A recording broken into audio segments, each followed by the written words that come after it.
Okay, you guys, let's walk through the story and see if we can figure this mystery out. All right, hearts and hands. At Denver, so we know what's happening in Denver, Colorado, there was an influx of passengers into coaches on the eastbound B&M Express. Okay, that's a train. In one coach, there sat a very pretty young woman, dressed in elegant taste and surrounded by all the luxurious comforts of an experienced traveler. There's our first character. We have this pretty young woman. She is used to luxury and she's an experienced traveler. Among the newcomers were two men. Okay, now we have two more characters. One of handsome presence with a bold, frank countenance and manner, and the other a ruffled, glum-faced person, heavily built and roughly dressed. The two were handcuffed together. Okay, when I first drew my picture of the guys, this is what I drew. Let's see what I've moved on to. I started out with a girl here, and as I learned about her, I added things to her. We know she's pretty, she's elegant, she's used to luxury. You don't know these things yet, but you will in a minute. I went ahead and drew two men. I went for a glum-faced, ruffled, heavily built man, and then I drew the handsome, bold, frank countenance man. I guessed which side they should be on, and I made them handcuffed. Now, we're going to find out for sure if this is right or wrong as we read through the rest of the story. Let's keep going.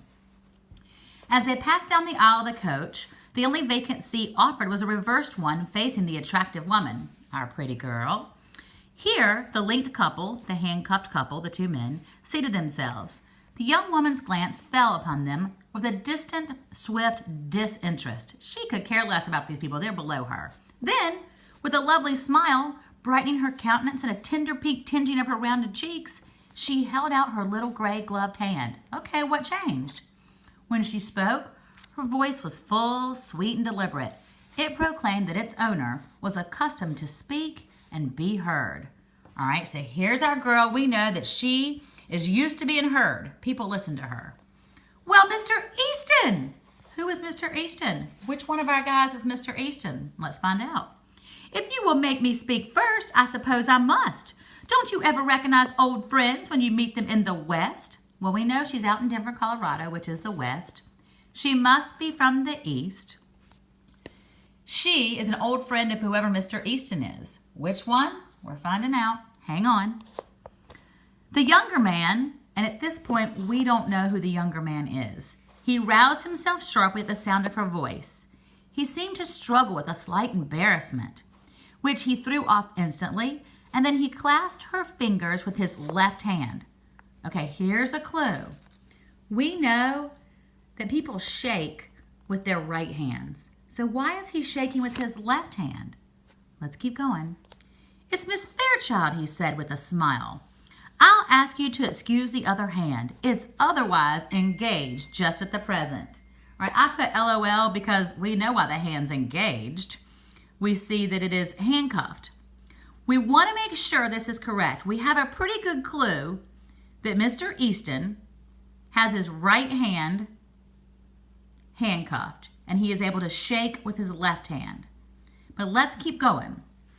When I look at the two men, I can infer out of these two, she probably, if she's wealthy from the East and so elegant, probably is looking at this guy, the handsome, bold-faced man. But I'm not quite sure. It doesn't appear she would probably be looking at this glum-faced, heavily built, roughly dressed guy. He just doesn't match up with her so well. But we're going to find out for sure if this is correct. So right now I have Mr. Easton as the handsome man. His left hand is right here. His right hand is attached to our glum-faced guy. Let's see what happens. It's Miss Fairchild, he said with a smile. Did I read this? The younger man roused himself sharply at the sound of her voice. He seemed to struggle with a slight embarrassment, which he threw off instantly. Okay, why is our Mr. Easton embarrassed? And why is he trying to act so cool? Let's find out. He clasped her fingers with his left hand. It's Miss Fairchild, he said. I'll ask you to excuse the other hand. It's otherwise engaged just at the present. Yes, I did read that. He slightly raised his right hand, bound at the wrist by the shining bracelet, the handcuff, to the left of his companion.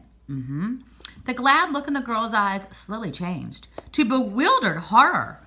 The glow faded from her cheeks. Her lips parted in a vague, relaxing distress. Easton, with a little laugh, as if amused, was about to speak again. Okay, Mr. Easton is about to speak again when the other, the guy he's handcuffed to, forestalled him. The glum-faced man had been watching the girl's countenance with veiled glances from his keen, shrewd eyes. Ah, the glum-faced man is the other. So here we go. The glum-faced man is here, and yes, indeed, this is Mr. Easton. Let's keep going. And he had keen, shrewd eyes. You'll excuse me for not speaking, miss, but I see you're acquainted with the marshal here. Ooh! So is the glum-faced guy telling us that Mr. Easton is a marshal? We're getting more and more clues. Let's see what's going on. If you ask him to speak a word for me when we get to the pen, he'll do it. Pen being prison. And it'll make things easier for me there. He's taking me to Leavenworth Prison. It's 7 years for counterfeiting.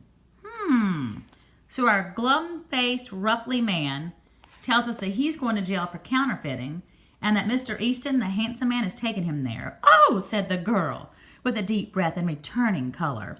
So that is what you're doing out here. A marshal. My dear Miss Fairchild, said Mr. Easton calmly, I had to do something.